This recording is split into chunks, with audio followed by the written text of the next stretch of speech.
हाय बच्चों, कैसे हैं आप सभी। आई होप अच्छे होंगे, राइट। चलिए, मैं योगिता प्रजापति यूट्यूब चैनल पे आप सभी बच्चों का स्वागत करती हूँ और आज मैं आपके लिए लेके आई हूँ 3.1 एक्सरसाइज का क्वेश्चन नंबर 2 जो कि हमारी ग्राफ मेथड चल रही है, राइट बच्चों।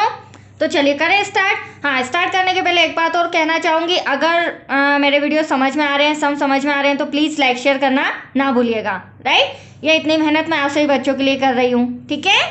तो आइए क्वेश्चन नंबर 2 पे क्या कहना है इसमें। क्रिकेट टीम के एक कोच ने 3900 रुपए में 3 बल्ले तथा 6 गेंदें खरीदी हैं, ठीक है। 3 बॉलें और 6 गेंदें। बाद में उसने एक और बल्ला तथा उसी प्रकार की 3 गेंदें और खरीदी। कितने रुपए में? 1300 रुपए में। इस स्थिति को बीजगणितीय रूप में तथा ज्यामितीय रूप में व्यक्त करना है। बीजगणितीय रूप में मतलब कि हमें इक्वेशन बना के बताना है, और दूसरा ज्यामितीय मतलब हमें ग्राफ में भी इसे सॉल्व करके समझाना है, ठीक है। ग्राफ किस तरह से बनेगा, तो देखो बच्चों, बल्ले और गेंद की बात आ रही है तो यहाँ पर हम लिखेंगे सबसे पहले, माना कि एक बल्ले का मूल्य, ठीक है। हमें 3 बल्ले और गेंद का मूल्य दे रखा है, बट हमें एक बल्ले और एक गेंद का मूल्य पता नहीं है। तो माना कि एक बल्ले का मूल्य x रुपए, ठीक है। फिर एक गेंद का मूल्य, इसे हम मान लेते हैं y रुपए। एनी डाउट बच्चों। चलिए अब सम पे आते हैं। सम में क्या कहा गया है? 3 बल्ले, तो x को मैंने बल्ले माना है और गेंद को y माना है, ठीक है। तो 3x और 6 गेंदें मतलब 6y, दोनों को मिलाकर 3900 रुपए लगे। तो यहाँ पर हम इक्वेशन बनाते हैं, 3 बल्ले और 6 गेंदें मिलाकर कितने रुपए हो रहे हैं? 3900 रुपए, राइट। तो यहाँ पर साइन किसका आएगा बच्चों? प्लस का आएगा। इस अकॉर्डिंग अगर आप इक्वेशन समझ के मतलब सवाल समझ के इक्वेशन बनाएंगे तो आपको साइन में प्रॉब्लम नहीं आएगी। अब यहाँ पे मैं इसे इक्वेशन नंबर फर्स्ट नहीं दे सकती हूँ, क्योंकि इस इक्वेशन को हम शॉर्ट कर सकते हैं। कैसे? अगर मैं 3 कॉमन ले लूँ तो यहाँ भी 3 से मल्टीप्लाई हो जाएगा। तो यहाँ पर मैं 3 कॉमन ले रही हूँ, तो 3 का x में करेंगे 3x प्लस 3 का 2 में करेंगे, सॉरी 3 का 2 में करेंगे तो 6y, 3 2 6, और 3 का यहाँ करेंगे तो 3 1 3, 3 3 9 00। यहाँ इक्वल में हम 0 मान लेते हैं। अब जो इंटू का 3 है बराबर के उधर किस में जाएगा? डिवाइड में जाएगा। और 0 के डिवाइड में आप कुछ भी मल्टीप्लाई करें, डिवाइड करें किसी भी संख्या को, तो एटलीस्ट 0 ही आता है, तो यहाँ होगा 0। तो हमारे पास अब इक्वेशन आई है x + 2y = 1300, राइट बच्चों। अब मैं इसे बोल सकती हूँ इक्वेशन नंबर फर्स्ट। तो सम देख के भी आपको समझना पड़ेगा कहाँ से क्या कॉमन ले सकते हैं, किसका मल्टीप्लाई कर सकते हैं, डिवाइड कर सकते हैं, ठीक है। अब देखिए सेकेंड लाइन से सेकेंड इक्वेशन, बाद में उसने एक और बल्ला, ठीक है, एक बल्ला मतलब कि x तथा उसी प्रकार की 3 गेंदें मतलब 3y 1300 रुपए में खरीदी। तो यहाँ पर अब हम इक्वेशन जमाते हैं, एक बल्ला और 3 गेंदें, ठीक है। कितने रुपए में खरीदी बच्चों? 1300 रुपए में। तो यहाँ पे प्लस का साइन, दोनों को मिलाकर 1300 हो रहे, और यहाँ हमें कुछ भी कॉमन निकालने की जरूरत नहीं है। ये इक्वेशन सेकेंड। तो देखो दोनों इक्वेशन आपके सामने आ चुकी है, बीजगणितीय रूप में सॉल्व हो चुका है। अगर आप इसे आगे सॉल्व करते हैं तो इसकी एक्स वाई की वैल्यू नहीं आएगी, राइट बच्चों। मैं पहले क्लियर बता देती हूँ आपको। अब हमें इसे करना है ज्यामितीय रूपों में व्यक्त। तो ज्यामितीय मतलब ग्राफ बनाने के लिए हमें एक्स की 2 वैल्यू चाहिएगी प्लस वाई की भी 2 वैल्यू चाहिएगी। तो पहले हम यहाँ पर 2 वैल्यू निकाल लेते हैं, फिर ग्राफ बनाना मैं सिखाती हूँ किस तरह से हम ग्राफ में उन डिजिट को लिखेंगे, ठीक है। तो यहाँ पर लिख लेते हैं समीकरण 1 से, और यहाँ आ जाएगा समीकरण 2 से, ठीक है। इस तरह से डिवाइड करके अलग अलग मैं सॉल्व करा रही हूँ। अब समीकरण 1 आपके सामने लिखा है x + 2y = 1300। समीकरण 2 आपके सामने लिखा है x + 3y = 1300। अब देखो हम x और y की 2 वैल्यू कैसे लाएंगे वो सीखो आप। तो देखो बच्चों यहाँ पर क्या करेंगे, हम x के प्लेस पर, आप चाहे तो y का प्लेस भी चेंज कर सकते हैं, बट यहाँ पर मैं x के प्लेस पर मान लेती हूँ, माना x = 300। हाँ, एक बात और बता दूँ, जो भी आप वैल्यू लेंगे, क्योंकि हमारे इक्वल में बड़ी डिजिट है तो यहाँ पे भी आपको बड़ी डिजिट ही लेनी पड़ेगी। ऐसा नहीं कि 3 4 5 ऐसा मान रहे, नहीं, आपको जिस अकॉर्डिंग इक्वल में आपको चर पद दे रखा है उसी अकॉर्डिंग आपको यहाँ पर वैल्यू लेनी पड़ेगी, ठीक है। तो यहाँ पर x के प्लेस पर 300 हो गया, प्लस का 2y ऐसा का ऐसा इक्वल्स टू 1300, ठीक है। अब प्लस का 2y ऐसा का ऐसा 1300 ऐसा का ऐसा प्लस का 300 उधर जाके क्या हो जाएगा बच्चों माइनस का, तो 2y तो यहीं माइनस करेंगे 1000, तो देखो y से डिवाइड भी हो जाएगा, मतलब कि 2 से 2 5 जा 100, तो एटलीस्ट आपका आया y इक्वल्स टू 500। तो आपको जो भी x मानेंगे वो इस तरह मानना है कि आपका जो y आए वो डिवाइड में ना आए, इस बात का आप ध्यान रखेंगे, ठीक है। तो जैसे ही मैंने x बराबर 300 माना रखा वैल्यू, वैसे ही y की मान आ गया 500। तो देखो मैंने एक छोटा सा ये बनाया हुआ भी है, यहाँ पर हम समीकरण 1 और समीकरण 2 का लिखेंगे। तो समीकरण 1 में फर्स्ट कंडीशन में मैंने 300 माना x को, जैसे ही 300 माना वैसे ही y की वैल्यू आ गई हमारी 500। तो इस तरह से हमें ये टेबल बनानी होगी, ठीक है। अब मैं वापस से समीकरण इधर सॉल्व करते हैं, यहाँ पर स्पेस की प्रॉब्लम है क्योंकि कैमरा है और फिर मुझे बहुत दिक्कत आती है, राइट बच्चों, बहुत एडजस्टमेंट करना पड़ता है। तो कोई बात नहीं, हम समीकरण 1 वापस से लिख लेते हैं। समीकरण 1 से हमारा समीकरण 1 है x plus 2y equals to 1300। अब हम क्या करेंगे बच्चों, माना एक मैंने आपको बोला दो वैल्यू निकालनी, एक वैल्यू तो आ गई है, तो समीकरण 1 से दूसरी वैल्यू भी निकाल लेते हैं। दूसरी वैल्यू हम यहाँ मान लेते हैं x बराबर 500, ध्यान समझना। तो 500 प्लस का उधर जाके माइनस होगा तो समथिंग आएगा 800 में 2 का डिवाइड करेंगे तो 400 आपकी y की वैल्यू हो जाएगी। इस तरह आपको ओरल समझ के भी करना होगा, राइट।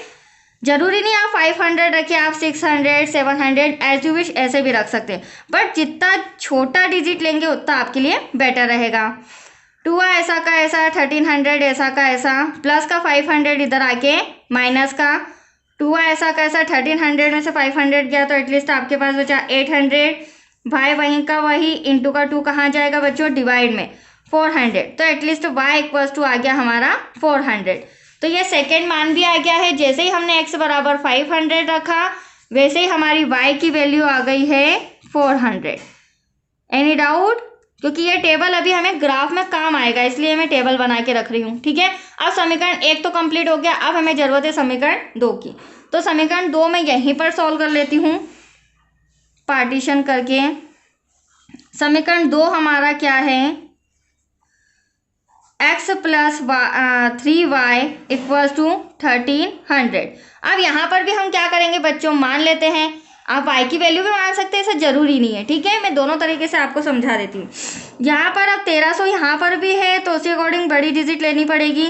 तो माना x बराबर 400, ठीक है। यहाँ पर x बराबर 4 मान लेते हैं तो x के प्लेस पर 400 आ जाएगा, 3y ऐसा का ऐसा 1300 ऐसा का ऐसा, फिर 3y ऐसा का ऐसा 1300 ऐसा का ऐसा प्लस का 400 इधर आके माइनस का हो जाएगा। तो देखो ऐसी डिजिट में ले रही हूँ जो 3 से डिवाइड हो सके, दैट्स क्लियर। तो यहाँ पर माइनस करेंगे तो 900 और 9 y के 3 के टेबल में आता है तो एटलीस्ट 3 डिवाइड में आके कैंसिल हो जाएगा, तो y आपका आ जाएगा 300। एनी डाउट बच्चों। अब देखिए जैसे ही हमने x की वैल्यू 400 रखी, ठीक है, तो हम यहाँ लिख लेते हैं x की वैल्यू 400, वैसे ही हमारा y की वैल्यू कितनी आ गई 300। आई होप मेरे को लग रहा है आपको समझ में आ रहा होगा, थोड़ा थोड़ा, ज़्यादा डिफिकल्ट नहीं है। अब हम मानेंगे, वापस से इक्वेशन लिखते हैं x plus 3y equals to 1300। अब वापस से हम यहाँ मानेंगे कोई ना कोई ऐसी संख्या जिसका उधर करें माइनस तो 3 से डिवाइड हो जाए, तो यहाँ पर हम x बराबर 100 मान लेते हैं। कितना मान लेते हैं बच्चों 100, ठीक है। तो x के प्लेस पर 100 आ जाएगा, प्लस का 3y ऐसा का ऐसा इक्वल्स टू 1300, 3y वहीं का वहीं 1300 प्लस का 100 इधर आके माइनस का। मैं साइन भी क्लियरली समझा दी जाती हूँ ताकि बच्चों को या आपको किसी प्रकार का डाउट ना रहे। माइनस करेंगे 1200 आया। अब y तो ऐसा का ऐसा इंटू का 3 कहाँ आ जाएगा बच्चों, इक्वल के उधर डिवाइड में 3 से कैंसिल करेंगे, 3 4 12, तो y इक्वल्स टू आया हमारा 400। तो x मैंने जैसे ही 100 रखा वैसे ही y की वैल्यू 400 आ गई। तो हम यहाँ इस टेबल में लिख लेते हैं, x के प्लेस पर हमने क्या रखा 100, y के प्लेस पर हमारा आंसर क्या आया 400। तो ये आपकी टेबल रेडी हो चुकी है, ठीक है। तो यहाँ तक आंसर लिख देती हूँ, यहाँ तक कंप्लीट हो चुका है। अब हमें ज़रूरत है ग्राफ की, ठीक है। ग्राफ में इन बिंदुओं को किस तरह से हम वैल्यू इनकी रखेंगे, वो मैं अब आपको ग्राफ में समझाती हूँ। राइट बच्चों, चलिए अब देखिए ग्राफ कैसे बनेगा। सबसे पहले एक्स की रो, राइट, स्केल ले ली है मैंने। सबसे पहले हम क्या करेंगे, करीब 5, आप ये 5 ब्लॉक छोड़ दीजिएगा, 5 या 6, क्योंकि देखो मैं पहले ही बता दूं हमारा जो माइनस में है ना ही एक्स माइनस में है ना ही वाई माइनस में है, ठीक है।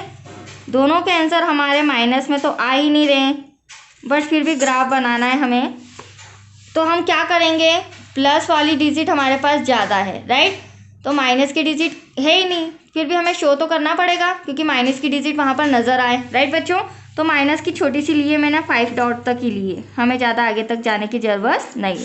तो चलिए ये थोड़ा सा एडजस्ट कर लीजिएगा, लाइन ऊपर नीचे हो रही है, कोई बात नहीं। ये हमारा एक्स है बच्चों, और इधर हमारा हो जाएगा एक्स डैश, ठीक है। ये ऊपर हो जाएगा फ्रंट पे हमारा वाई, देन नीचे लास्ट में यहाँ पर हो जाएगा वाई डैश। अब देखिए पिक पॉइंट यहाँ पर 0, यहाँ पर हमें नंबर्स लिखने रहेंगे। तो देखो नंबर्स अब किस हिसाब से आएंगे, आपने देखा मैंने टेबल बनाई है आपके सामने, ठीक है, तो इसमें आप देख रहे हैं 100 का डिफरेंस है और लास्ट 500 आ रहा है, तो इसके आगे हम 600, 700, 800 तक जा सकते हैं, उससे ज़्यादा नहीं, ठीक है। तो यहाँ पर तो माइनस का है तो कोई टेंशन नहीं, 100, 200, 300, देन लास्ट में 400। ठीक ऐसे ही जो y वाला है यहाँ भी मैं लिख देती हूँ, माइनस का 100, माइनस का 200, माइनस का 300, देन लास्ट में माइनस का 400, राइट। अब ये हमारी x की रो प्लस वाली है, तो इसे हम आगे तक लिख लेते हैं, ठीक है। ग्राफ में थोड़ा सा लाइन इस तरह से हो गया, तो इसे मैं एक बार और कर देती हूँ बच्चों क्लियरली। वैसे तो डबल नहीं किया खींचा जाता है, बहुत बारीकी से ध्यान से, बट मैं वीडियो बना रही हूँ तो थोड़ी सी मिस्टेक हो गई है, ठीक है, कोई बात नहीं। आप अपनी कॉपी में बिल्कुल सीक्वेंस में बनाना, ठीक है, मिस्टेक ना हो। चलिए यहाँ पर हो जाएगा हमारा 100, यहाँ हो जाएगा हमारा 200, ये हो गया 300, ये हो गया 400, 500, 600, 700, देन लास्ट में 800। ये एक्स की रो हो गई बच्चों। ठीक ऐसे ही हम वाई की भी बना लेते हैं क्योंकि ऊपर वाई है वो भी प्लस का है। 100, 200, 300, 400, 500, 600, 700, देन लास्ट में 800। ठीक है, चलिए अब स्टार्ट करते हैं। अब आप देखना जो हमारी टेबल है, इक्वेशन फर्स्ट को हमें सॉल्व करना है, ठीक है। x जो है वो 300, मतलब x ये रहा, ये हमारी x की रो है और ये वाली हमारी y की रो है। तो x आपको दिख रहा होगा यहाँ पर 300, ठीक है, इस पर मैंने हल्का सा डॉट लगाया है। और y की रो 500, तो आप y वाली रो यहाँ देख लीजिए, ये दिख रहा है 500। तो हमें क्या करना है, ये जो 300 है इसके यहाँ जाते जाते 5, इन दोनों का जो पिक पॉइंट है, कहाँ ये दोनों मिल रहे हैं, यहाँ से 300, यहाँ से 500, यहाँ पर डॉट लगा दीजिए, ठीक है। सेकेंड, अब x जो है मेरा वो 500 है और y जो है वो 400। तो x आप देख रहे हैं ये रहा 500 और y जो है ये रहा 400। तो ठीक इसके सामने, मतलब कि यहाँ पर आया आपको समझ में। तो देखिए छोटा सा राउंड लगा रही हूँ, ये 500 की x की रो है और ये 400 की y की रो है। अब यहाँ पर हम क्या करेंगे, लिख देते हैं ब्रैकेट में, ये मेरा 300, हमेशा ध्यान रखना x की डिजिट पहले आती है और y कितना है 500, तो यहाँ पर लिख देते हैं हम। ठीक वैसे ही यहाँ पर भी लिखेंगे 500, 400। Any doubt? चलिए अब हम लाइन खींचेंगे। आप देख रहे होंगे ये 2 डॉट आ गए हैं, मतलब एक इक्वेशन तो हमारी प्रॉपर कंप्लीट हो चुकी है। अब ये दोनों डॉट को टच करते हुए, ठीक है, दोनों डॉट के ऊपर से एक सीधी रेखा खींचेंगे।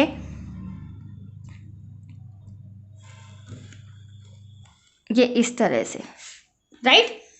एक बार और वंस मोर मैं खींच देती हूँ।